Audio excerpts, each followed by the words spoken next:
Hello everyone, আমি শর্মিষ্ঠা। তোমরা দেখছো শর্মিষ্ঠাস লাইফস্টাইল চ্যানেল। আর আমরা চলেছি কোথায়? আগের ভিডিওয়ে তোমরা দেখেই নিয়েছো আমরা কোথাও ঘুরতে যাচ্ছি। আর কোথায় ঘুরতে যাচ্ছি বলো তো? আমি যাচ্ছি সুন্দরবন। তাই শিয়ালদা প্ল্যাটফর্ম থেকে নেমে সোজা আমরা চলেছি সাউথের দিকে। সাউথের ট্রেন ধরবো ক্যানিং লোকাল। ক্যানিং লোকালে উঠে পড়েছি। এবার ক্যানিং লোকাল ছাড়ার পালা। আর ক্যানিং লোকালে চলতে চলতে আমরা ক্যানিং স্টেশনেও পৌঁছে যাব। আর তার সাথে আমাদের যারা যারা টিম ছিল সবাই রয়েছে। আমরা বেশ মস্তি করতে করতে যাচ্ছি আর পৌঁছে গেছি আমি ক্যানিং স্টেশনে। ক্যানিং স্টেশন থেকে আমাদের ম্যাজিক গাড়ি ছিল। আমরা যে ট্রাভেল বুক করেছিলাম সেই ট্রাভেলই ম্যাজিক গাড়িটাকে রেডি করে রেখেছিল যাতে আমরা লঞ্চ পর্যন্ত পৌঁছাতে পারি। তো আমরা এখান থেকে দেখো কত ম্যাজিক গাড়ি দাঁড়িয়ে রয়েছে। আমরা জাস্ট লাইনটা পার হব, তারপরেই উঠে পড়বো। এবার আমরা চলেছি আমাদের লঞ্চ ঘাটের দিকে। সুন্দরবনের সবচেয়ে গুরুত্বপূর্ণ বিষয় হলো ওই জলে ঘোরা, খাওয়া দাওয়া আর ওখানকার জঙ্গল পরিবেশ এই সমস্ত দেখা। তার কিছুটা নমুনা দেখিয়ে দিচ্ছি। ম্যাজিক গাড়িতে যেতে যেতেই তোমাদের দেখো এই যে জল দেখিয়ে দিলাম। খাল বিল এখানে খুব বেশি, এখানে প্রচুর নদী। আর এখানকার মানুষের জীবিকাই হলো এই মাছ ধরা। আমাদের ম্যাজিক গাড়ি নামিয়ে দিয়েছে আর আমরা এখান থেকে একটুখানি টুকিটাকি খাবার কিনে নিচ্ছিলাম, যেমন হলো লজেন্স, বিস্কিটস বাচ্চাদের জন্য। আমাদের তো আলাদা খাওয়া দাওয়া থাকবে, বাচ্চারা হয়তো খেতে পারবে না, তাদের জন্য এই ব্যবস্থা। তো আমাদের লঞ্চ ঘাটের লঞ্চ রেডি। দেখো কত লঞ্চ দাঁড়িয়ে রয়েছে, তোমরা থরে থরে লঞ্চ শুধু দেখতে পাবে। আর এই লঞ্চের বিশেষত্ব হলো এটা দোতলা টাইপের। নিচের তলায় রয়েছে বেড, সুন্দর করে বেছানো আছে। তো যে যার মতো শুতে পারো। টয়লেট রয়েছে, খুব পরিষ্কার পরিচ্ছন্ন, খুবই সুন্দর। আর তারপরে ওপরেরটায় তোমরা খাও দাও, আনন্দ করো, ভিডিও তোলো, যা ইচ্ছা করো। আর এই যে আমরা লঞ্চে উঠবো তার আগে যে সিঁড়িটা, এটা না খুব ভয়ানক টাইপের, ভীষণ স্লিপারি। তো যাই হোক, এইসব দেখতে দেখতে আমাদের চলে এসছে ব্রেকফাস্ট। ব্রেকফাস্টে ছিল আলুর দম, লুচি আর তার সাথে ছিল মিষ্টি। আলুর দমটা যে কী টেস্টি আমি তোমাদের বলে বোঝাতে পারবো না, এত টেস্টি আলুর দম হয়েছিল। এবার লঞ্চ আমাদের ছেড়ে দিয়েছে আর আমরা জলের পথে, জলময় এলাকা আর জল জল আর জল, শুধু জল দেখবো আর জঙ্গল দেখবো, এটাই আমরা ওয়েট করছিলাম কখন শুরু হবে। আর তার সাথে কিছুক্ষণ পরেই চলে এসেছিলো আমাদের ওয়েলকাম ড্রিঙ্ক মাজা। মাজা খাওয়ার সাথে সাথে কিছুক্ষণ পর চলে এসেছিলো চায়ে গরম চা, দুধ চা। এটা সবাই খুব আনন্দ করছিলাম, মজা করছিলাম। আর এই সমস্ত মজার মাঝখানে একটা উপরি পাওনা হয়েছে ঝিরিঝিরি বৃষ্টি। ঝিরিঝিরি বৃষ্টি, তার সাথে সুন্দর লঞ্চ চলছে, হাতে গরম চা আর পাশে জঙ্গল। আর কি চাই বলো? এরকম পরিবেশ দেখতে দেখতে সেলফি তুলবো না, ছবি তুলবো না, এটা তো হতেই পারে না। আমরা খুব প্রচুর সেলফি তুলেছি। আর যে যেমন করেছে, ফটোশ্যুট করেছে, রিলস বানিয়েছে, সবাই সবার মতো আনন্দ করছে। আর আমরা এই নদীর জল দেখতে দেখতে চলেছি সুন্দর করে। যেতে যেতে আমাদের হঠাৎ করে হাতে চলে এসছে আমুদি মাছ ফ্রাই। আমুদি মাছ ফ্রাই সবাইকে দেওয়া হয়েছিল। আর এখানে যে খাবারগুলো তোমরা দিচ্ছে দেখছো, এগুলো কিন্তু বারবার করে রিপিট করা হয়েছে, একবার দিয়েই ছেড়ে দিয়েছে তা নয়। তো আমি তো বেশ অনেকগুলো আমুদি মাছ ফ্রাই খেয়েছি। তারপরে জল দেখতে দেখতে আমরা চলেছি, বেশ আনন্দ হচ্ছিল। কিছুক্ষণ অন্তর অন্তরই এরকম খাবার চলে আসছিল। তারপরে লাঞ্চের টাইম হয়ে গেছিলো, তো আমরা লাঞ্চে প্রবেশ করে গেছি। এখন দিচ্ছে সাদা ভাত আর ছোট্ট পাতিলেবুর টুকরো সবার পাতেই ছিল। আর মুসুর ডাল ছিল, টমেটো দিয়ে মুসুর ডাল, আর উচ্ছে আলু ভাজা। কি বলবো, কি যে লাগছিল খেতে, তোমাদের বলে বোঝাতে পারবো না। এখানকার রান্না খুবই ভালো। আর যেহেতু আমি ইলিশ উৎসবে এসেছি, তাই ইলিশ উৎসব উপলক্ষে পুঁই শাকের সাথে ইলিশ মাছের মাথা দিয়ে একটা ঘন্ট মতো করেছিল, খুব ভালো লাগছিল খেতে। পুঁই শাক ইলিশ মাছের সাথে খুব ভালো যায়, আমাদের তো বেশ ভালোই লাগছিল। আর ইলিশ মাছ, পুঁই শাক, এই সমস্ত খাবার খেতে খেতে বাইরের দৃশ্যটাও দেখে নাও, কী যে ভালো লাগছিল। আমরা খাচ্ছি আর তার সাথে সাথে জলের মধ্যে দিয়ে চলছে লঞ্চ। আর সঙ্গে সঙ্গে পড়ে গেছে পাবদা মাছ। পাবদা মাছের ঝাল, এই পাবদা মাছের ঝালটা একটু লালচে লালচে দেখছো, একটু টমেটো বাটা আরও কিছু মশলা দিয়ে করা হয়েছে। আমি ওদের জিজ্ঞাসা করেছিলাম পুরোপুরি রেসিপি বলেনি, এটা আমি খুব ভালো রকমই বুঝে গেছি। তবে টমেটো বাটাটা দিয়েছে এইটুকুনি বলেছে, আর কী কী দিয়েছে সেটা এক্সপেরিমেন্ট করে আমি পরে বাড়ি গিয়ে বার করব। যাই হোক, পাবদা মাছ তো খাওয়া হয়ে গেছে, তার সাথে সাথে চলে এসছে ইলিশ মাছ। ইলিশ মাছের সর্ষে দিয়ে ইলিশ, আহ কি বলবো, কি যে লাগছিল। আর দেখো ইলিশ মাছের গ্রেভিটা দেখো। এরকম জায়গায় যেতে যেতে এরকম ধরনের খাবার খেতে কী যে মজা লাগে। চাটনি আর পাঁপড় চলে এসেছিলো। তারপর কিছুক্ষণ পর বসে থাকতে না থাকতে হাতে দিয়ে দিয়েছিল একটা করে ফল, সেটা হলো পেয়ারা। আর আমি একটু আধ পাকা আধ কাঁচা পেয়ারা খেতে বেশি ভালোবাসি। ডাঁশা পেয়ারা আমার খুব একটা পছন্দ না, একটু পাকাটে টাইপের পেয়ারা ভালো লাগে। তো আমি সেই রকমই একটা পেয়ারা পেয়েছিলাম, আর পেয়ারাটা খেতে কী যে ভালো লাগছিল। এই রকম পরিবেশে গল্প করতে করতে মজা করতে করতে যাচ্ছিলাম আর এরকম পেয়ারা খাচ্ছিলাম। অনেকক্ষণ ধরে আমরা লঞ্চে ভ্রমণ করেছি। এবার আমাদের নামার পালা। আমাদের একটা কটেজে রাখা হবে, সেখান থেকে অনেক প্রোগ্রাম আছে। আমাদের ঝুমুর নাচ দেখানো হবে, অনেক কিছু দেখানো হবে।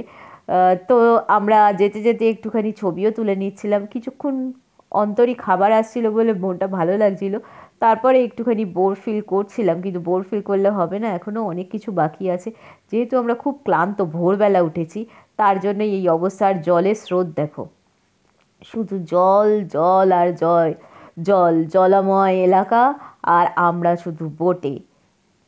কী যে সুন্দর একটা পরিবেশ, তোমাদের বলে বোঝাতে পারবো না।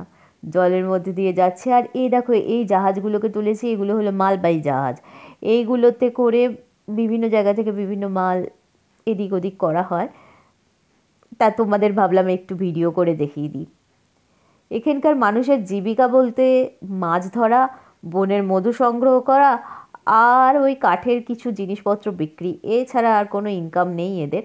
তো আমরা এই কটেজে প্রবেশ করে গেছি, আর দেখতে খুব ভালো ছিল এই কটেজগুলো, খুবই সুন্দর, বেশ অন্যরকম একটা পরিবেশ। তো এখানে চলে আসার পর ভেতরে গিয়ে তোমাদের দেখাচ্ছি এখানে কি কি পরিষেবা ওরা আমাদের দিয়েছে।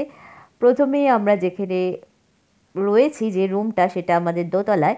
আর দোতলার রুমের মধ্যে যে রুমটা আমাদের দিয়েছে বেশ খোলামেলা, 3 দিকে 3টে জানালা ছিল। আর বেডটা বেশ ডাবল বেড, বেশ ভালো সুন্দর। তার সাথে অনেক রকম সুবিধাও ছিল। আমার সবচেয়ে বেশি ভালো লেগেছে এখানে পরিবেশটা, যে জানলা দিয়ে যেটা দেখছিলাম সেটা বেশ ভালো লাগছিল। দৃশ্যটা বেশ ভালো লাগে, চারিদিকে সবুজ সবুজ আর সবুজ, চোখের আরাম। আর একটু জল জমে আছে। এখানকার মানুষের সবচেয়ে বড় প্রবলেম এটাই যে এরা একটু জলে কষ্ট পায়।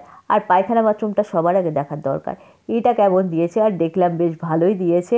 যাই হোক, টয়লেটের চিন্তা মিটে গেছে, বেডের চিন্তাও মিটে গেছে। এবার তারপরেই কিছুক্ষণ পর আমরা ফ্রেশ হয়ে নিয়েছি, আর সঙ্গে সঙ্গে দিয়ে দিয়েছে চা। চা খেতে খেতে দেখি নিচে হচ্ছে ঝুমুর নাচ। এটা আমাদের জন্যই আয়োজন করা হয়েছে, বারবার বলে নিজে ডাকছিল। তো আমরা ঝুমুর নাচ দেখার জন্য সোজা নিচে চলে যাব, আর দেখব। তোমরাও আমাদের সাথে এনজয় করো।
নাচানাচি করে আমাদের পেয়ে গেছিলো খিদে, আর একেবারে ডিনারে চলে এসেছি।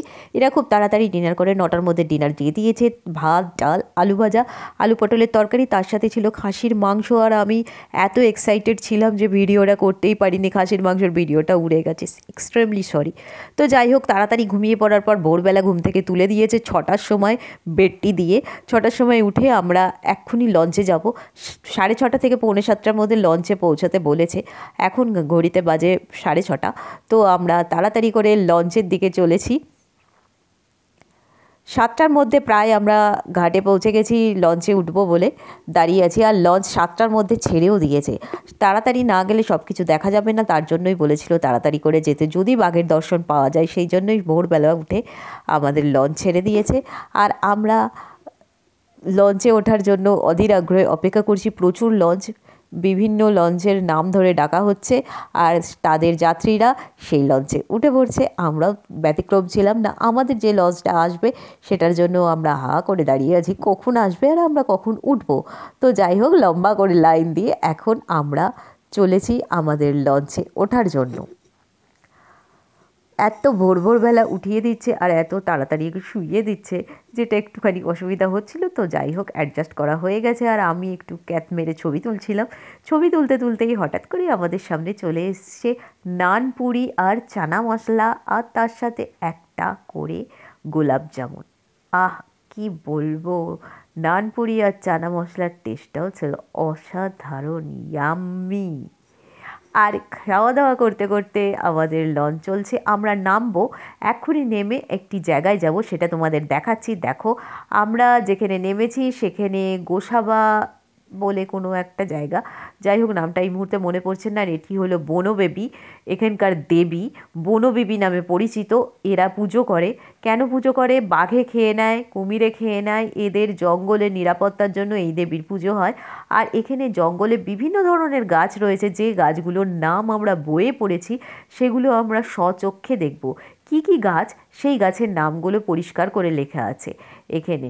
গরান, সুন্দরী, হেতাল, যে গাছগুলো দেখার জন্য আমরা অধীর আগ্রহে অপেক্ষা করে থাকি যে কীরকম দেখতে হয়। বিশেষ করে এটা উপলব্ধি করতে পারবে যারা গাছ প্রেমিক, গাছ ভালোবাসে, গাছ লাগাতে পছন্দ করে, তারা এই গাছগুলোকে খুঁজবে কেমন দেখতে হয় সুন্দরবনে। এগুলো খুব নামকরা গাছ। তো আমরা গাছ দেখছি, আর এখানে একটা সুন্দর পার্ক মতো করা আছে। আশেপাশে কিন্তু কোনো বাড়ি নেই, এই পার্কটাই রয়েছে। চারিদিকে শুধু জঙ্গল, জঙ্গল আর জঙ্গল, আর নদী, জল, খাল, বিল। এখনই তোমাদের দেখাচ্ছি এটার ওপরে উঠে। এখানকার ভিউটা তোমরা শুধু দেখো, দেখলেই পরিষ্কার বুঝতে পারবে। আর এখানে যে বাঘ আছে, এটা কিন্তু 100% সত্যি। এখানে বাঘ দেখা যায়, খুব রেয়ার। কেন কি, এত কোলাহলের মধ্যে বাঘ সামনের দিকে আসে না, সেই জন্য আমরা দেখতে পাইনি। কিন্তু তোমাদের দেখাচ্ছি, তোমরা বাঘের পায়ের ছাপ দেখতে পাবে, সেটা কিছুক্ষণ পরই তোমাদের দেখাবো। তো দেখো কি সুন্দর লাগছে, দেখো পরিবেশটা। আশেপাশে ধুধু জঙ্গল, তোমরা একটা ছিটে ফোটা কোনো বাড়ি ঘর খুঁজে পাবে না, শুধু জল, জঙ্গল, আর চারিদিকে শুধু জঙ্গল, জঙ্গল আর জঙ্গল। এখানকার মানুষের জীবিকাই একমাত্র শুধু মাছ ধরা, আর এখানকার বনের মধু সংগ্রহ করা। আর এখানকার যে স্পেশাল কাঠগুলো রয়েছে, এগুলো খুব শক্ত। সুন্দরী গাছের কাঠ নাকি খুব শক্ত, যেগুলো দিয়ে আসবাবপত্র, কোনো মেটেরিয়াল দারুণ ভালো বানানো হয়। এইখানকার গাছের কাঠ দিয়ে কী কী জিনিস বানানো হয়েছে একটু পরে তোমাদের দেখাবো আমরা সন্ধ্যেবেলা ঘুরতে গিয়ে। আর এই দেখো লম্বা যে ব্রিজটা রয়েছে, এটার ওপর দিয়ে আমরা হেঁটে চলেছি। এবার হাঁটতে হাঁটতে আমরা আবার লঞ্চে উঠে যাব। লঞ্চে উঠে তারপরে তোমাদের সঙ্গে আরও কথা বলছি। দেখো এত সুন্দর পরিবেশ, এই জঙ্গল গাছপালা দেখেই মনটা তোমার ভালো হয়ে যাবে। এখানে সেরকম হয়তো কিছু দেখার নেই। তো এটাই দেখতে দেখতে আবার লঞ্চে উঠে গেছি। এই যে বাঘের পায়ের থাবা দেখতে পাচ্ছ, বুঝতে পারছো কি না জানি না, আমি কোনো রকমে তোলার চেষ্টা করেছি, আমি জানি অতটা বোঝা যাচ্ছে না। তো কি করব, বাঘ দেখতে না পেয়ে আমরা সেলফি তুলতে ব্যস্ত হয়ে গেছি। সবাই এখানে সেলফি জোন বানিয়ে ফেলেছে, সবাই সুন্দর করে ছবি তুলছে। তো ছবি তোলা চলছে, আর আমিও এখানে বসে বসে একটুখানি ছবি তুলে নিচ্ছি। আমি এখানে যেতে যেতে ক্যামেরা অন করতে না করতেই আমি অনেক কিছু দেখেছিলাম। তো এরা বন্ধুরা মিলে ছবি তুলছে। তারপর দেখতে দেখতে চলে এসছে আমাদের সামনে পকোড়া, ভেজ পকোড়া ছিল আজকে। আজকের দিনের জন্য ভেজ পকোড়া। পকোড়াটা বেশ ভালো লাগছিল খেতে। আর ভেজ পকোড়ার সাথে সাথে আমাদের চা দিয়েছিল, চায়ের ভিডিওটা হয়তো দেখানো হয়নি। আর আমি যেহেতু চা খাই না, সেজন্য আমি চার ভিডিও অত করি না। এখানে বেশ অনেকবার করেই চাটা দেয়া হচ্ছিল। তো তোমাদের যেটা বলছিলাম, এখানকার যে কাঠ রয়েছে, এটা কাঠগুলো এত শক্তপোক্ত, এখানে আসবাবপত্র তো বানানো হয়, তার সাথে সাথে অনেক মডেল, হরিণ, বাঘ, এই সমস্ত কাঠ দিয়ে বানানো হয়। এই পাখিটাকে দেখো, এইটা একটা রেয়ার পাখি, এটাকে জুম করে সবাই মিলে এই পাখিটাকে তুলেছে। ও আশপাশ দিয়ে যাচ্ছিল, হয়তো মাছ বা এই ধরনের জিনিস খায়। আমি এখানে দেখেছি গোসা, হরিণ, কিন্তু ক্যামেরা অন করতে করতে তারা চলে গেছে। বাঘের দেখা পাইনি, একদম পরিষ্কার একদম তোমাদের জানিয়ে দিচ্ছি। হরিণের দেখা পেয়েছি আমি, গোসাপের দেখা পেয়েছি, আর এই ধরনের পাখি দেখতে পেয়েছি এই জঙ্গলে। এবার আমাদের লাঞ্চের পর্ব চলে এসেছে। নেক্সট ডে লাঞ্চে কী আছে তোমরা দেখে নাও। লাঞ্চের খাবারগুলো কিন্তু বেশ ভালো হচ্ছিল, তো দেখো। আর তোমাদের একটা কথা বলে দিই, এখানকার লঞ্চ যেগুলো তোমরা নেবে, যে ট্রাভেলই বুক করো না কেন, প্রত্যেকটা লঞ্চে কিন্তু একই সেম খাবার দেওয়া হবে, কোনো খাবারের তারতম্য নেই। হয়তো রান্নার একটু ফারাক হতে পারে, বিভিন্ন লঞ্চে বিভিন্ন কুক রান্না করছে, তো সেই রান্নার আলাদা হতে পারে, কিন্তু কোনো রকম আদার্স এক্সট্রা করে খাবার কিন্তু কিছু দেয়া হয় না কোনো লঞ্চেই। যা যা দেখছো সেগুলোই সব লঞ্চেই রিপিট করা হয়। তো এত কথা কেন বলছি, আমাদের যে লঞ্চ ভাড়াটা নিয়েছিল আর এই যে আমাদের ঘোরা, থাকা, খাওয়া সব মিলিয়ে 3,000 টাকা। আর 3,000 টাকার একটু বেশি দিলে তোমরা হয়তো এসি রুমে থাকতে পারবে, কিন্তু আমরা নর্মাল রুম দিয়েছিলাম, কারণ এখানে এরকম পরিবেশে এত হাওয়া, এত কিছু তোমাদের লাগবে না, সেরকমভাবে এসি লাগবে না। কী কী দিয়েছিল দেখো, ডাল দিয়েছিল, আলু ভাজা দিয়েছিল, ইলিশ মাছের মাথা দিয়ে কচু শাক, যেহেতু ইলিশ উৎসব, ইলিশ মাছের তো ছোঁয়া থাকবেই। আর এইগুলো খেতে খেতে আমাদের পাতে যেটা পড়ছে সেটা হলো, আগের দিন ছিল সর্ষে ইলিশ, এখন পড়ে গেছে দই ইলিশ। আর দই ইলিশটা কি সুন্দর যে ছিল, টকঝাল, একদম দারুণ টেস্টি একটা দই ইলিশ। আর দই ইলিশটা খেতে খেতে আমাদের সাথে আর একটা মাছও ছিল, সেটা কি সেটা তো দেখতে হবে। তো খেতে খেতেই চলে এসছে আমাদের সাথে একেবারে সুন্দর সুন্দর গলদা চিংড়ি। গলদা চিংড়িটা দেখলে তোমাদের বেশ ভালো লাগবে। আর ইলিশ মাছের পেটিটাও দেখো বেশ বড় দিয়েছে। কিন্তু তোমাদের বারবারই বলছি, সমস্ত লঞ্চে কিন্তু একই খাবার, এক্সট্রা করে নতুন কোনো খাবার কোনো লঞ্চেই প্রোভাইড করে না। যা যা আমরা ডিনার, ব্রেকফাস্ট, ইভিনিং স্ন্যাক্স যা যা দেখছো, সব লঞ্চে সেম। এই দেখো চলে এসছে আমাদের গলদা চিংড়ি। আর আমি যে ভিডিওটা করেছি তোমাদের ডিটেলস সব কিছু দেখাচ্ছি। যারা প্রমোট করার জন্য ভিডিও করে, তুমি দেখবে অনেক ব্লগাররা ভিডিও বানাচ্ছে, তাদের কিন্তু এত কিছু হয়তো সেরকমভাবে দেখবে না, খাবার রেসিপিটাই দেখবে, আর ওই নৌকা করে ঘুরছে, আসা যাওয়া, এইটুকুনি। এত জল, এত কিছু হয়তো দেখা যাবে না। যাই হোক, আমি যেরকম ভিডিও করছি সেরকমই তোমাদের দেখানোর চেষ্টা করছি। আর গলদা চিংড়িগুলো দেখো, এই গলদা চিংড়ি গ্রেভিটাও খুব ভালো হয়েছিল আর টেস্টি হয়েছিল। আমার তো খেতে বেশ ভালো লাগছিল, আমি তো বেশ র্যালিশ করে খেয়েছি গলদা চিংড়ি। আর তারপরে ছিল সুন্দর একটা চাটনি, আর তার সাথে পাঁপড়। আর প্রত্যেক দিন কিন্তু আলাদা আলাদা রকমের চাটনি ছিল, একই চাটনি রিপিট করছে এরকম কিন্তু করেনি। আর এই সমস্ত খাওয়া দাওয়া করে কিছুক্ষণ পরেই আমরা লঞ্চ থেকে নেমে যাব। লঞ্চ থেকে নেমে অলরেডি আমরা পড়েছি, আর লঞ্চ থেকে নামার পর আমরা চলেছি আবার আমাদের যে কটেজটা ছিল সেই কটেজে আমরা যাচ্ছি। ওখান থেকে আমরা সন্ধেবেলা বেরোবো কেনাকাটা করতে, সেই ভিডিওটা তোমাদের দেখাবো। আর সন্ধেবেলা আমাদের স্ন্যাক্সে ছিল চিকেন পকোড়া আর চা, সেটা তোমাদের দেখানো হয়নি, ভিডিওটা ওই মুহূর্তে করা হয়নি। আমি ভিডিও করতে গিয়ে ভুলে গেছি, চিকেন পকোড়াটা এতটাই টেস্টি ছিল, ওটা খেতে খেতে না চিকেন পকোড়ার ভিডিও করা হয়নি, এক্সট্রিমলি সরি। তো যাই হোক, এবার দেখো আমরা যে সন্ধেবেলা বেরিয়েছিলাম সেখানে কি কি পাওয়া যাচ্ছে। এখানে বেশিরভাগ জিনিস কাঠের হাড়, কানের থেকে আরম্ভ করে বিভিন্ন বাদ্যযন্ত্র তো আছেই, তার সাথে বিভিন্ন জীবজন্তু কাঠের বানানো আছে। চুড়ি কি সুন্দর কাঠের, মাথার ক্লিপ, পেন, যাবতীয় ঘর সাজানোর জন্য যা যা দরকার হয় সব সব সব কিছু কাঠের। এখানে দেখো কি সুন্দর নৌকা, ছোট ছোট নৌকা, একতারা, আর হরিণগুলোও বেশ ভালো লাগছিল। অনেক জীবজন্তুর মডেল বানানো আছে, সব কিছুই কাঠের। এখানে এত মানে কাঠের জিনিস বানানো হয়েছে এখানকার মানুষের জীবিকা। আর একটা জিনিস আমি এখানে এসে বুঝতে পেরেছি, যেহেতু এখানকার মানুষের ইনকাম নেই বললেই চলে, সেই জন্য আমরা যে ট্যুরিস্টরা যাই এতে তাদের একটু ইনকাম হয়। এই জুলাই, অগাস্ট, সেপ্টেম্বর এই 3 মাসই এরা ইনকাম করে। তারপর শীতেও একটা সিজন চলে যখন এরকম ধরনের লঞ্চ চলে, কিন্তু শীতের সিজনের লোক এত হয় না ইলিশ উৎসবে যেটা হয়।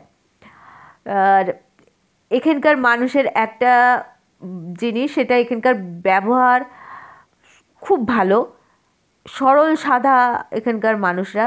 এখানকার মানুষের সবচেয়ে বড় ভয় যদি বন্যা হয় বা কিছু হয়, এরা পুরোটাই অসহায় হয়ে যায়।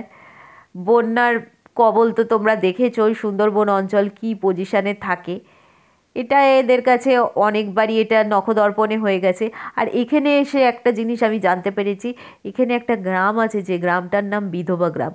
বিধবা গ্রাম নামটা কেন হয়েছে, এখানকার মানুষরা যারা নদীতে মাছ ধরতে যায় তারা নয় কুমিরের হাতে নয় বাঘের পেটে চলে যায়, তার জন্য এখানকার 80% মানুষরাই বিধবা।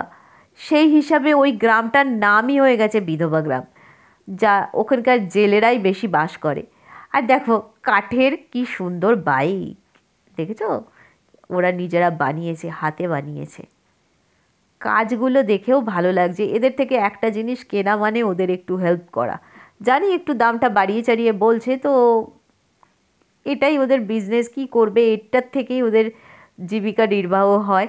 তা আমরা এত কেনাকাটা করেছি যে পুরো দেখো রাতও হয়ে গেছে। আর এখানকার লোকরা যেহেতু তাড়াতাড়ি একটু শুয়ে পড়ে, দোকান প্রায় বন্ধই হয়ে গেছে, তবু এদের কেনাকাটা শেষ হচ্ছে না।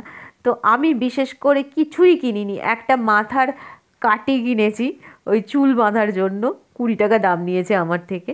তো এবার ডিনারের পর্বে চলে এসেছি। আমাদের আজকের ডিনারে ছিল ফ্রাইড রাইস আর চিকেন কষা। এই ছিল আজকের ভিডিও। নেক্সট পার্ট খুব শিগগিরই আসছে।